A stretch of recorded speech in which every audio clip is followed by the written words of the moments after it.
ନିଶ୍ଚିତ ରୂପେ ଦେଖନ୍ତୁ ଯଦି ଦେଖିବା ଜନତା ମଇଦାନରେ ଯୋଉ କାର୍ଯ୍ୟକ୍ରମ ରହିଛି ନିଶ୍ଚିତ ରୂପେ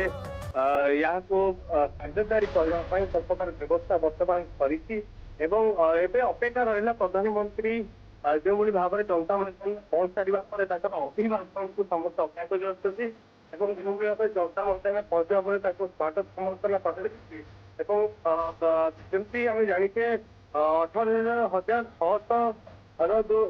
କୋଟିର ଯୋଉ ପ୍ରକଳ୍ପ ରହିଛି ସେ ପ୍ରକଳ୍ପକୁ ଆଜି ଶୁଭ ଉଦ୍ଘାଟନ କରାଯିବ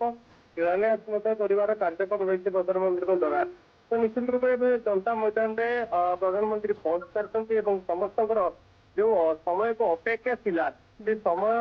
ନିକଟ ହୋଇସାରିଛି ଏବଂ ପ୍ରଧାନମନ୍ତ୍ରୀ ମଧ୍ୟ ଜନତା ମଇଦାନରେ ପହଞ୍ଚି ସାରିଛନ୍ତି ଏବଂ ଜନତାଙ୍କର ପ୍ରବଳ ଭିଡ ବର୍ତ୍ତମାନ ଦେଖିବାକୁ ମିଳୁଛି କାରଣ ସମସ୍ତଙ୍କର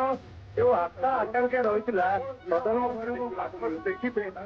ସେଇ ଆଶା ଆକାଂକ୍ଷାକୁ ନେଇ ରାସ୍ତାର ଉଭୟ ପାର୍ଶ୍ୱରେ ଆମେ ଦେଖିବେ ଅନେକ ଜନତାଙ୍କ ଭିଡ ରହିଥିଲା ଏବଂ ଜନତା ମଇଦାନ ରାସ୍ତାର ଉଭୟ ପାର୍ଶ୍ୱରେ ଆମେ ଦେଖିଲେ ଅନେକ ଜନତାଙ୍କ ଭିଡ ରହିଥିଲା ଏବଂ ଜନତା ମଇଦାନ ସେଟା ରହିଥିଲେ ସମସ୍ତେ ପ୍ରଧାନମନ୍ତ୍ରୀଙ୍କୁ ହାତ ହଲେଇ ସ୍ୱାଗତ କରିଥିଲେ ଏବଂ ଯେତେବେଳେ ଦେଖିବା କି ଆଜି ଯୋଉ କାର୍ଯ୍ୟକ୍ରମ ରହିଛି ଏବଂ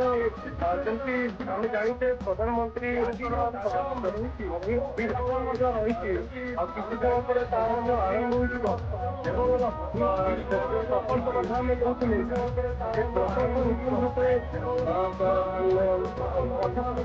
50,000